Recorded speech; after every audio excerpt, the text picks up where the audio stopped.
100 खां वधीक टेक्सटाइल मिलूं बंदि, सुनतनि जी सूरतहाल ख़राब।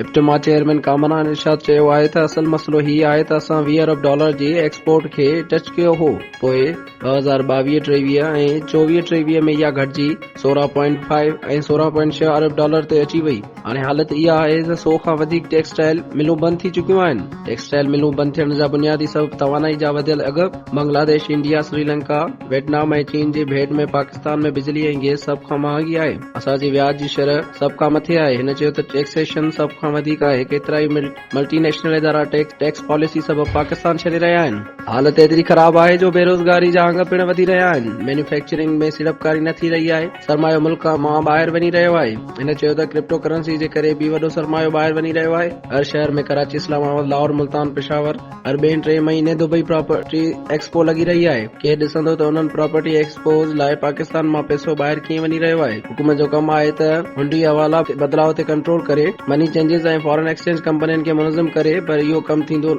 नज़र नथो अचे। हिन चयो त रियासत खे जाॻणु घुर्जे।